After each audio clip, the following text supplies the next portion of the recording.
creo que todos sabemos la expresión mi decisión, mis consecuencias. Toda decisión siempre tiene una consecuencia. Cuando nos ponemos a meditar y pedimos ayuda al Señor y pedimos sabiduría, siempre esa decisión o será para bien o para mal, depende de muchos factores, pero cuando uno va al Señor y le pide a Él dirección, está claro cuando el Señor nos habla, nos recuerda la palabra de Dios y tomamos una buena decisión. Aún así somos imperfectos, ¿cierto? Y a veces nos cuesta mucho tomar esa buena decisión y nos equivocamos. Nos equivocamos y después con la consecuencia nos damos cuenta que no tendríamos que haber tomado esa decisión porque no estaba del todo alineado con lo que Dios quería. Ahora, muchas otras veces parece que nos equivocamos en esa decisión, pero fue la correcta, porque Dios quería que tomáramos esa decisión, aunque todo el mundo diga lo contrario. Pero cuando uno sabe que Dios nos dijo que hagamos esto, uno lo hace con fe y deja las consecuencias en manos de Dios. De esa manera, así lo dice el pastor Charles Stanley, no sé si alguna vez lo escucharon, ¿no? Toma las decisiones, obedece a Dios y deja las consecuencias de eso en sus manos. Y eso es una realidad. Por eso es que cada vez que tomamos una decisión decimos, ok, lo tomo confiando que es el Señor el que me está guiando. Así que bueno, después vendrán las consecuencias. Y si uno lo toma decisiones en base a lo que Dios nos ha dicho, aunque aparentemente las consecuencias no son buenas inmediatamente, tienes que saber que serán buenas porque Dios te ha guiado y Dios habla y Dios dice eso en su palabra. Ahora, muchas veces nosotros recibimos consecuencias de decisiones que nosotros no tomamos. ¿Cuántos dicen amén? Y uno dice, yo no tomé esta decisión, pero estoy metido en esta situación, en este contexto, y tengo que recibir lo que otro ha decidido, tal vez inclusive hasta por mí, y yo no quería hacer esto, pero estoy obligado, me siento comprometido. De alguna u otra manera, recibo consecuencias. ¿Y cómo hago con esto? ¿No? Porque es diferente cuando uno recibe consecuencias por sus propias decisiones y las confronta. Digo, me equivoqué, yo sé que me equivoqué, así que lo tengo que solucionar, el Señor me va a ayudar, así que vuelvo a tomar buenas decisiones. Pero cuando otro toma decisión, el sentimiento es diferente. El sentimiento es, pero yo no tengo nada que ver con esto. Y estoy pasándola no muy bien, a veces pasándola mal, porque otro decidió por mí. Ese sentimiento, esa forma de entenderlo, es lo que yo quiero compartir hoy contigo, una palabra del Señor, porque muchas veces pasamos estas cosas. A veces son situaciones simples, en un trabajo, por ejemplo, ¿no? Que nuestro jefe ha tomado una decisión y todos estamos trabajando en esa empresa y vamos a tener que acatar lo que dijeron, aunque no nos guste mucho porque estamos trabajando allí. A veces uno puede intervenir, pero otras veces no. ¿Es verdad o no? Y tenemos que hacer lo que están diciendo.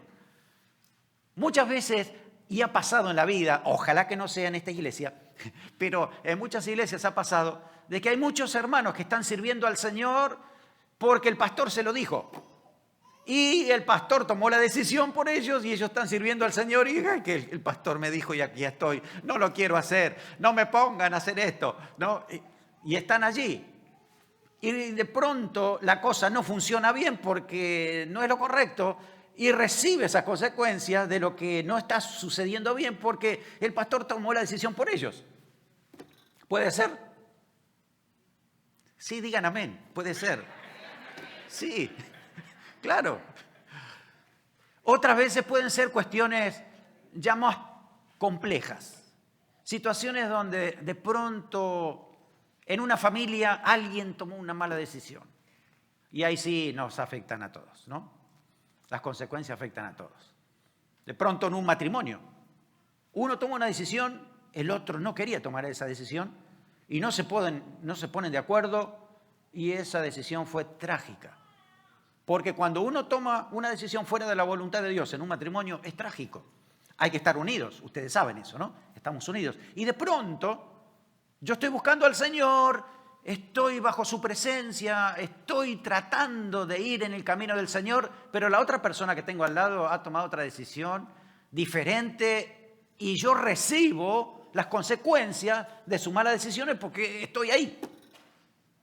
A veces son nuestros hijos. Nuestros hijos toman malas decisiones y aunque no nos afecten por ahí directamente, pero sí indirectamente, uno se siente mal, se siente parte de esto, quiere ayudar, quiere hacer otras cosas.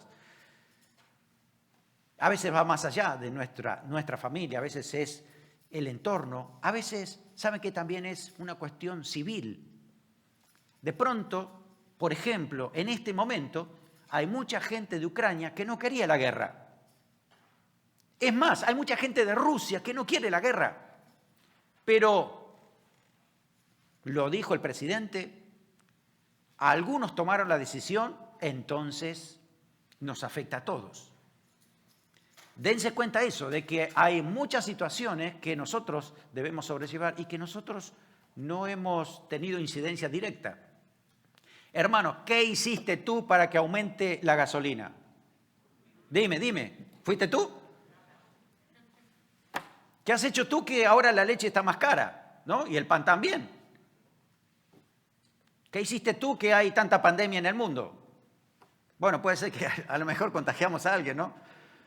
Pero no fuimos nosotros los que trajimos esa pandemia a este país, ¿no? ¿Alguien fue a China y la trajo? No sabemos eso. Pero la situación es que muchas veces recibimos consecuencias de decisiones de otros y nos sentimos mal, nos sentimos como que yo no tengo nada que ver con esto. ¿Cómo presentarle esa situación al Señor?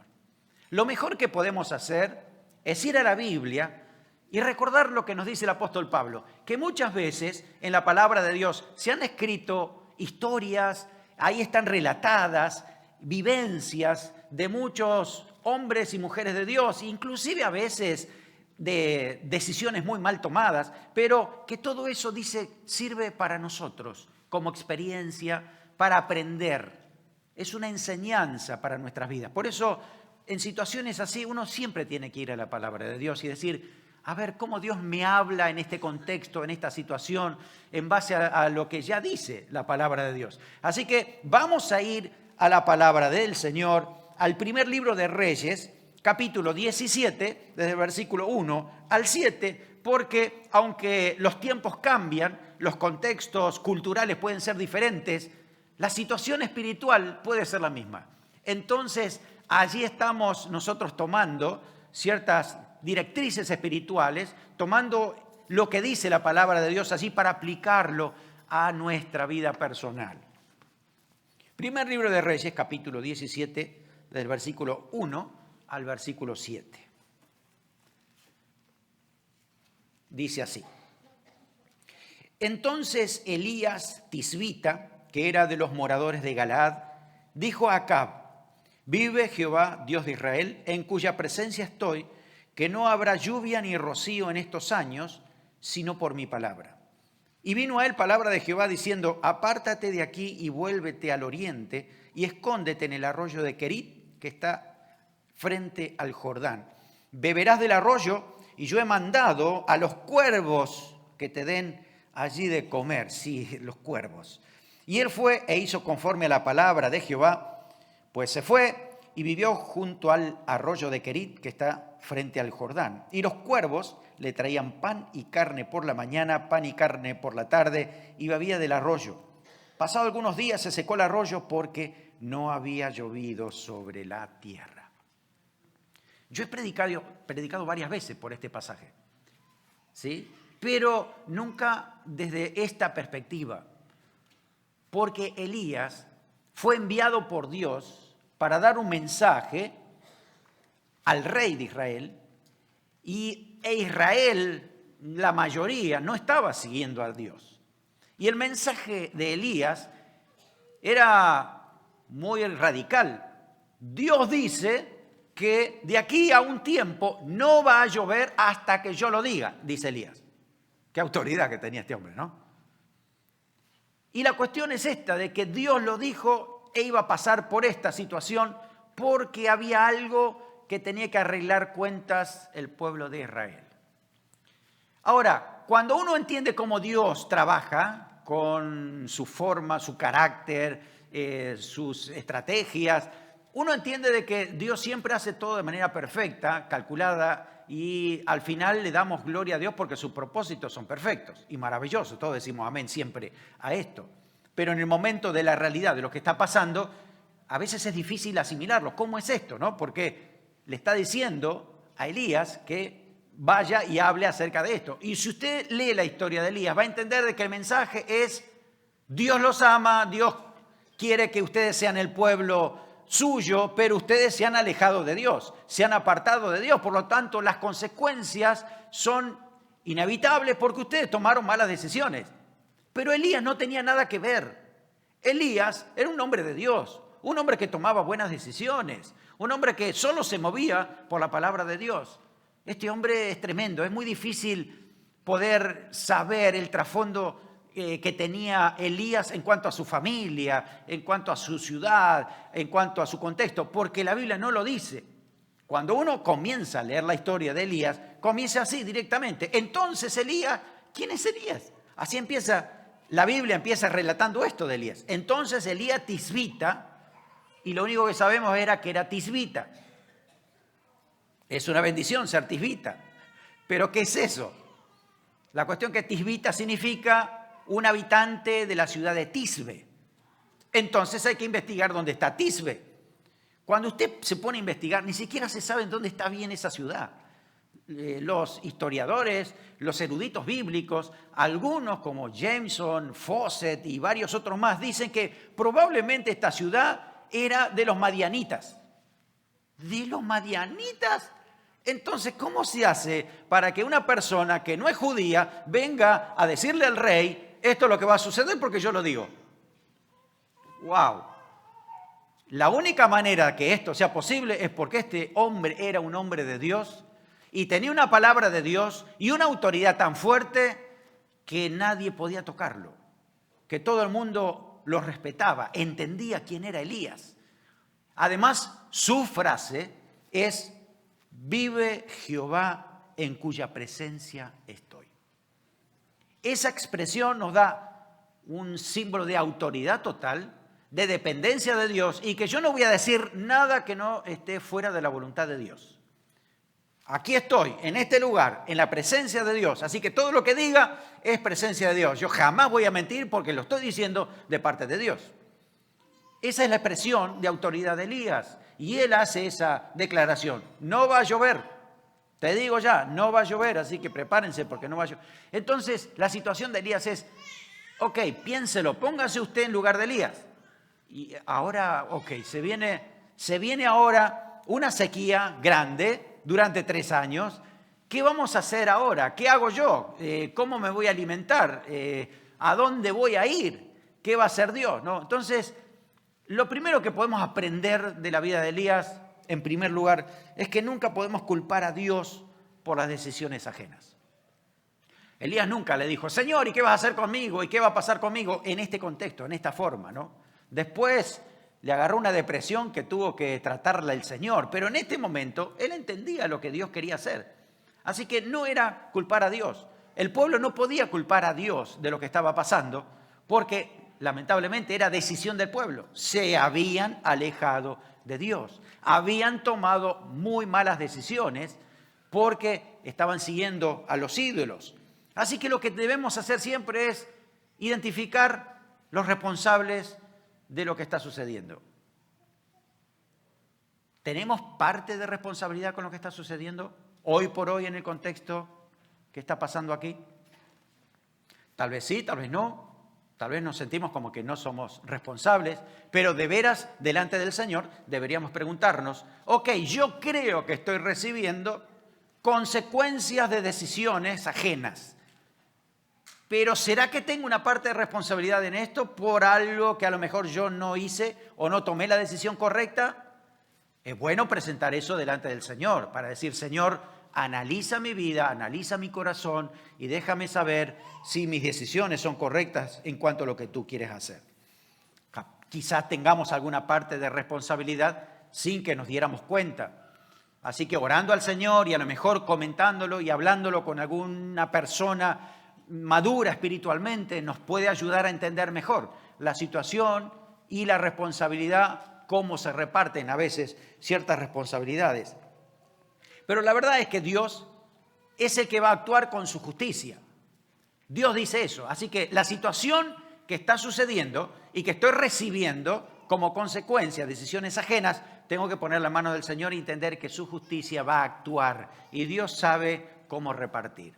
Dios sabe cómo actuar. Su justicia, siempre su justicia actuará. ¿Usted cree que la justicia de Dios es predecible o es impredecible? Piénselo, busque versículos, analícelo.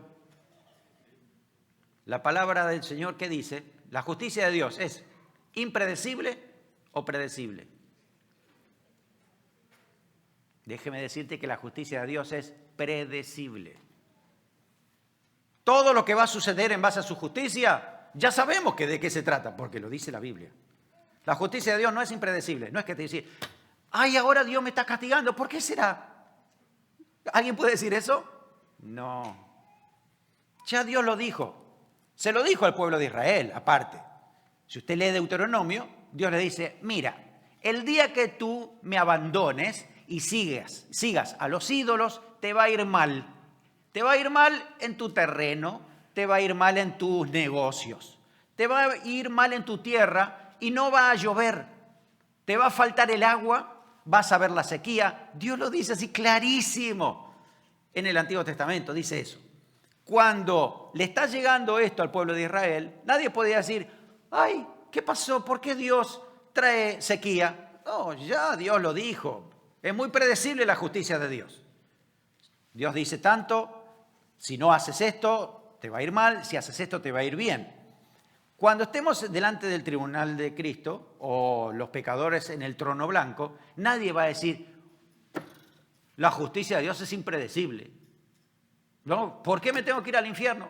No, es que va a ser tan claro ese día de que las personas, cuando se ha abierto su libro, el libro de Dios, y esté el registro de todas las acciones y de todo lo que hayan hecho, y digan, mira, se te ha predicado tantas veces el Evangelio y lo has rechazado, y la Biblia dice esto y lo otro, está clarísimo hacia dónde tienen que ir. Es más, ni siquiera van a decirle a Dios, es injusto, van a ir solos directamente al infierno. Es así.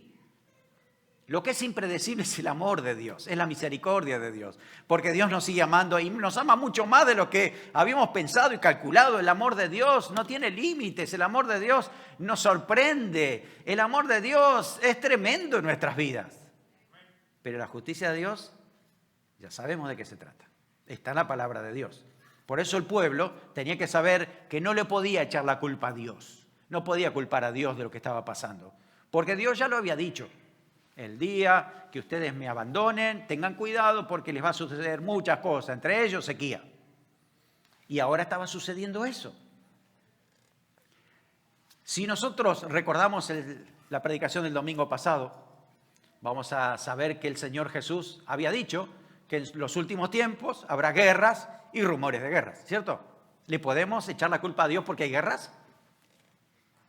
Si Dios ya lo dijo que va a haber, y no porque Él tome esas decisiones, sino porque el ser humano está tomando malas decisiones. Por eso no es responsabilizar a Dios de las situaciones, porque la verdad es que cada uno va a rendir cuenta delante de Dios de todas las cosas.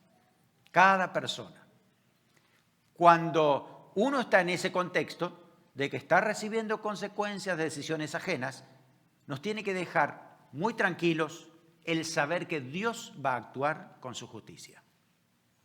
Dios sabe lo que tú estás pasando, Dios sabe lo que estás recibiendo y que no lo mereces, Dios sabe toda la situación que estás pasando y sabes quién la provocó, Dios lo sabe. Por lo tanto, tú tienes que descansar en esa justicia que es predecible, que Dios le pagará a cada uno según su obra y que Dios también, como dice la Escritura, cada persona va a cosechar lo que ha sembrado. Así que tienes que descansar en la justicia de Dios. Tienes que saber que, aunque la situación está difícil, el contexto es complicado, Dios actuará con su justicia, en su tiempo. A lo mejor no es ahora, pero Dios va a obrar y Dios va a hacer las cosas de acuerdo a su voluntad. Una segunda verdad que aprendemos también en la historia de Elías es que tenemos que escuchar primero a Dios cuando estamos enfrentando consecuencias de decisiones ajenas. Escuchemos a Dios. Nuestros sentimientos a veces son extraños, a veces hasta son sorpresivos para nosotros mismos. ¿Cómo es que está sucediendo esto y por qué? Y a veces tenemos enojo y muchas veces hasta amargura y resentimiento cuando estamos recibiendo consecuencias de decisiones que nosotros no tomamos. Y eso es peligroso para nosotros. Lo primero que debemos hacer no es escuchar a nuestros sentimientos ni escuchar lo que digan los demás. ¿Qué dice Dios en este aspecto? ¿Qué dice Dios en mi matrimonio? ¿Qué dice Dios en mi familia? ¿Qué dice Dios en la iglesia? ¿Qué dice Dios en el mundo? ¿Qué es lo que Dios quiere hacer? Necesito escuchar al Señor. Como Elías, en su presencia estoy y yo voy a hablar porque Dios me lo dijo. Y si no me dicen, no lo hablo. Pero hay una conexión espiritual directa con el Señor para momentos difíciles, complejos, hasta inentendibles, podamos saber qué es lo que quiere Dios en ese contexto, en ese momento, qué es lo que el Señor está diciendo. Si hay causas, Dios las sabe. A veces nos la dice, otras veces no. A lo mejor con el tiempo lo vamos a entender, pero el hecho de que, por ejemplo, el Señor nos dé una respuesta después de que oremos y digamos, ¿por qué está pasando esto, Señor? Y el Señor a lo mejor no te va a decir el por qué, no te va a decir la causa, pero te va a decir, estate tranquilo que yo estoy trabajando. Ok, bueno, no lo entiendo, pero Dios está trabajando. Otras situaciones parecidas, pero puede haber una respuesta de Dios que nos den paz, que sepamos que Dios está en control de esta situación. Dios sabe qué va a hacer, su propósito se va a cumplir. Así que por eso lo más importante es esto. ¿Qué propósito tiene Dios con lo que está sucediendo? Si podemos pensar bajo el contexto del reino de Dios, tenemos que saber que Dios va a establecer su reino aquí. Si usted ha estudiado el Sermón del Monte, sabe de lo que estamos hablando.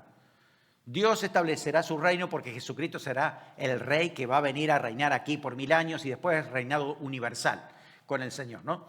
Pero este reinado, cuando nosotros somos parte del reino, ya no lo pensamos solamente en base a un pequeño contexto. No pensamos solamente en torno de solo mi familia o solo yo, que yo me salve y que los demás que se la arreglen. Uno que es del reino no piensa así. Piensa que este mundo y las fronteras son humanas en este mundo. ¿Usted ha visto las fotos que se ha tomado del planeta Tierra desde el espacio? No hay ninguna frontera. Todas son fronteras naturales en todo caso. Pero no hay ninguna frontera que diga hasta acá es Argentina, de acá para allá viene Uruguay. No, eso no se ve. Uno sabe dónde está porque conoce el mapa. Pero no hay frontera. El que pertenece al reino de Dios tiene que verlo desde el punto de vista de Dios. Este mundo está perdido, necesita la gracia del Señor y Dios a veces permite situaciones para que sean salvos. ¿Amén? ¿Usted está de acuerdo con lo que dijimos? Dios permite situaciones para que las personas sean salvas. Es lo más importante, ¿no? Te hago una pregunta. ¿Tú estarías dispuesto a pagar $20 para que una persona sea salva? ¿Sí? Aunque no sabes si va a ser salvo o no. ¿Estarías dispuesto a pagar $20?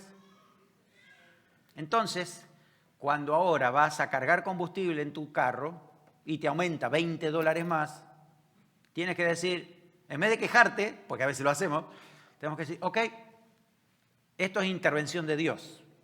Y Dios está usando esta situación para tocar a muchas personas. Hay muchas personas que por esto se ponen mal y dicen, no, yo tengo que hacer algo. Y empiezan a buscar de Dios. Esto no lo sabemos así con detalle. En el cielo se va a ver. Y acuérdense lo que le estoy diciendo hoy, para que un día en los cielos diga, ay, mira, pastor, era verdad. Aumentó el combustible, mira todos los salvos que están ahí. Por esa situación. No lo sabemos, pero Dios sí lo sabe. Por eso, ¿qué quiero decir con esto? Es que nuestra actitud no es quejarnos por la situación, sino decir, Dios sabe lo que está haciendo, yo me sujeto a Dios porque sé que Él tiene control, así que no es el culpable el Señor, Tal vez yo tampoco lo soy, pero voy a ajustarme al plan de Dios.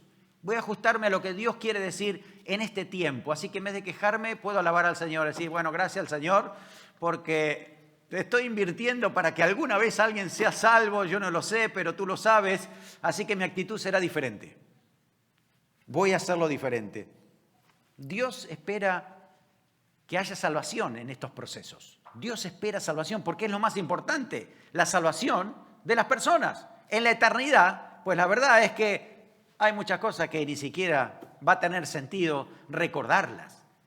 ¿Sí? Cuando estemos allá en la gloria, en la presencia del Señor, disfrutando por la eternidad, imagínate, ¿no? Que lo tienes ahí el apóstol Pablo, ahí. ¿Te vas a acordar de que aumentó $20 el galón del combustible cuando estabas cargando? ¿Te vas a acordar? ¿Qué importa eso? No, ni siquiera es importante, ¿no? Entonces, por eso hay cosas que aquí van a ser pasajeras. Y pensémoslo desde el punto de vista de la eternidad de Dios. ¿Qué importa y qué es lo que no importa? ¿Qué es realmente lo que Dios quiere que yo piense? ¿Cómo me tengo que ajustar en este tiempo a lo que Dios quiere hacer? Así que los pasos que yo voy a dar tienen que ser en dirección de Dios. Escuchemos a Dios. Escuchemos lo que Dios quiere que nosotros hagamos. Dios le dijo a Elías, cosa muy extraña, vete a un arroyo, a una cueva, y ahí vas a tener que estar por este tiempo. Elías lo que hizo fue obedecer. Parece muy raro esto, pero él hizo esto. Bueno, si Dios lo dice y que me van a alimentar unos cuervos, no sé cómo será, porque los cuervos se comen todo antes de... No comparten nada los cuervos, ¿no? ¿Usted vio alguna vez un cuervo compartir algo? No. Y la verdad es que tenía que creer que Dios estaba haciendo esto. Así que una tercera verdad que aprendemos es experimentar el cuidado de Dios sobre las consecuencias de las decisiones ajenas. Tal vez nos falten cosas, tal vez algunas cosas se reducen en nuestras vidas, pero cuando realmente entendemos que estamos en la voluntad de Dios, tenemos que recordar que Dios es el que nos cuida. El Señor es nuestra fuente, no es el trabajo, es Dios. Dios es el que nos ayuda diariamente, el que nos da la fuerza, no son las barritas de cereales. Es el Señor el que nos da la fuerza sobrenatural que viene a nuestra vida para poder enfrentar situaciones que no sabemos ni cómo hacerlo. Hay respuesta de parte de Dios. Por eso necesitamos experimentarlo en tiempos así. Cuando otros han tomado decisiones y las consecuencias nos llegan, Señor, confío en ti. Sé que tú tienes cuidado de mi vida. Sé que tú vas a proveer. Y muchas veces puede ser que por esas malas decisiones perdamos cosas materiales. Pero si estás confiando en Dios, que es tu fuente, no te preocupes por eso, porque Dios puede darte mucho más todavía. ¿Es verdad o no? ¿Lo has experimentado? Así que descansa en el Señor. Dios es el que tiene el control de tu vida. Deja que Dios siga trabajando con el mundo, pero Dios se encarga de ti exclusivamente. Él se está mirando, Él te está mirando a ti, está mirando tus necesidades, está mirando tu familia, tus hijos, sabes lo que necesitas, así que el Señor te va a proveer para todas las cosas. Él lo dice el apóstol Pablo, mi Dios pues suplirá todo lo que nos falta conforme a su riqueza en gloria en Cristo Jesús. Así que eso te tiene que dar descanso en el momento de estar enfrentando situaciones que no sabes por qué vinieron. Descansa en el Señor, Dios tiene control de tu vida. El Señor no ha fallado hasta aquí, no va a fallar porque es así. Su fidelidad es permanente, es eterna. Así es el Señor, podemos descansar en Él porque Dios tiene cuidado de nosotros. Vea, fíjese cómo lo alimentó a Elías, de manera sobrenatural. Ahí llegaba 2 cuervos, tal vez eran argentinos porque traían asado y traían pan y lo alimentaban a Elías permanentemente, hasta el momento que dice que se secó el arroyo. Quiere decir entonces que en algún momento tal vez Elías había dicho, ¿qué pasó, Señor? Me dijiste que venga aquí, acá vienen los cuervos, pero el arroyito ahora se secó, ya no tengo agua, ¿qué hacemos? No es queja, ¿vieron? Simplemente es escuchar a Dios. Ok, tal vez esta provisión se cierra, Dios tendrá otra provisión, así que Dios le dice, versículo 8, vino luego a él palabra de Jehová diciendo, levántate, vete a Sarepta de Sidón, mora allí, y aquí yo he dado orden allí a una mujer viuda que te sustente. Ok, dejemos los cuervos y el arroyo, ahora vamos a otra etapa, hay aprendizaje. Ahora te va a alimentar una viuda que se muere de hambre. Ah, qué bien, qué experiencia. Y sin embargo, ahí Dios quería llevarlo porque había una viuda que temía a Dios y tenía que ver algo sobrenatural. Esa viuda, por estar con Elías, por creer a la palabra de Dios de Elías, dice que el aceite que tenía y la harina no escaseó durante todo este tiempo de consecuencias por decisiones ajenas. No le faltó nada. Ella y su hijo pudieron disfrutar del alimento hasta el día que empezó a llover. Fíjense, es provisión de Dios, no solamente por Elías, sino por otro que ayudaba a Elías. Esta mujer vio la gloria del Señor proveyendo milagrosamente en momentos difíciles. Su hijo se había muerto y Elías dice, Señor, ¿cómo es que se muere si yo estoy siendo hospedado aquí? Así que él empezó a orar, clamó al Señor y ese hijo resucita. Mayor gloria todavía para lo que estaba sucediendo allí. Entonces vemos la mano de Dios, cómo Dios nos mueve, cómo Dios provee. Por eso Dios sigue siendo la fuente de todas nuestras cosas. Nuestros recursos vienen de Dios. El Señor los provee y si en un momento pasa que una puerta se cierra, tienes que creer que Dios tiene otra abierta. Así es, el Señor siempre está con nosotros y va a proveer. Amén, así es. Dele gloria al Señor, porque a ese Dios conocemos. Más de una vez, tal vez no alcanzaba el sueldo del mes y apareció milagrosamente una provisión. ¡Wow! Señor, ¿cómo tú lo haces? Sí, a lo mejor era tu marido que no quería trabajar y faltaba, o al revés. Y de pronto Dios proveyó por otro lado. Aleluya. Así de bueno es el Señor, ¿no?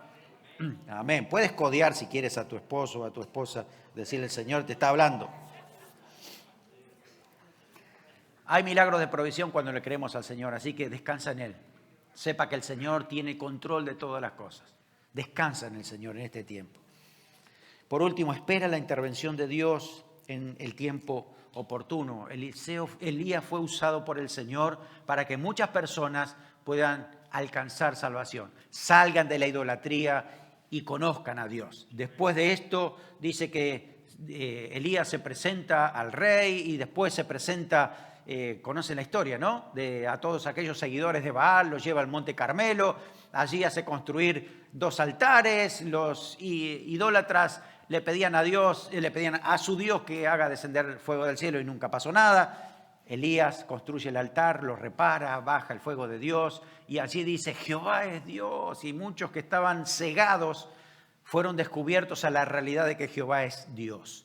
Hay experiencias sobrenaturales en aquellos que se ajustan a Dios en momentos así, en contextos donde no tenemos nada que ver, pero nos ajustamos a Dios y vemos la mano de Dios obrando. Hay poder de Dios actuando a través de esos instrumentos del Señor, porque lo que fluye a través de ellos no es amargura, no es resentimiento, sino es poder de Dios para salvación, amor de Dios para el que lo necesita, provisión de necesidades para el que está en esas necesidades. Así es como el Señor usa a aquellos que se ponen en sus manos. Elías nos enseña esa verdad. Hombres y mujeres de Dios ajustados a Él. Además, Dios no nos tiene a nosotros solos, levantará a otros, ayudará a otros, podemos discipular a otros para que también se siga predicando la palabra. Dios levanta a Eliseo, Eliseo levanta una escuela de profetas, así que hay un montón después que empiezan a dar palabra del Señor gracias a Elías, ¿no? Inclusive hasta Elías escribió una carta a un rey de Judá que le llegó, si no voy mal en la historia, le llegó pero después que él fue arrebatado, ¿no? Y que un carro de fuego se lo lleva. Esa carta le llega a un rey para que escuche palabra del Señor. Así que imagínense todo lo que Dios puede hacer con una persona que se ajusta a Dios y no al contexto. ¿Qué quiere hacer Dios? Dirección del Señor. Así que confiamos que Él es el que va a tener el control. Dios conoce lo que estamos pasando. Dios conoce la situación que están pasando nuestros hermanos de Ucrania, de Polonia, de esa ciudad. También lo sabe. Dios sabe cómo guardarlos, protegerlos, proveerles. Dios usa a otras iglesias para proveer a esas iglesias. Dios usa la oración y la intercesión de otros a favor de ellos. Y lo mismo sucederá contigo. Alguien está orando por ti. Estoy seguro que sí. Alguien está intercediendo por ti. Dios tiene su mirada sobre ti. Dios sabe cómo proveerte para tus necesidades. Dios sabe cómo ayudarte a tomar decisiones sabias para recuperar lo que se ha perdido. Dios sabe cómo darte descanso cuando todo el contexto indica que está todo mal. Pero el Señor te da la paz para saber que Él tiene control. Tú eres su hijo amado, hija amada. Tienes que descansar en el Señor. Tienes que saber que Él tiene control de todo. Entonces, en vez de preocuparte por todo esto, ten una visión como la tiene el Señor. Dios tiene un plan. Él lo va a cumplir. Tú serás su instrumento de bendición en este tiempo y otros serán impactados por tu corazón. Y ese propósito de Dios se va a cumplir en ti. Y muchos pueden alcanzar salvación a través de la actitud espiritual que uno puede tener en estos tiempos. Así que yo quiero animarte a que tú te apropies de esta palabra del Señor, ¿sí? Si puedes cerrar tus ojos y vamos a orar y vamos a pedirle al Señor que en situaciones así, tal vez tú mismo estés pasando hoy por hoy consecuencias de decisiones ajenas y necesitas descansar en el Señor. Necesitas darle ese control al Señor, necesitas que el Señor sea el que te dirija en este tiempo. Quiero animarte a que si Dios te habló hoy, te pongas de pie y digas: Señor, creo en tu palabra, creo que tú me estás hablando, creo que tú quieres hacer algo diferente conmigo, creo que me quieres usar. Líbrame de la amargura, del resentimiento, de la angustia. Hazme puro, límpiame de todo esto que pueda contaminar mi espíritu, Señor, y me someto a tu justicia, me someto a tu dirección. Reconozco que tú eres mi fuente y que tú vas a obrar para bien en este tiempo, que tú estarás obrando para bien, porque tú eres el que va a tener el control. Así que ahí donde estás parado, Dios te está mirando, Dios conoce tu corazón y hoy quiere darte una palabra.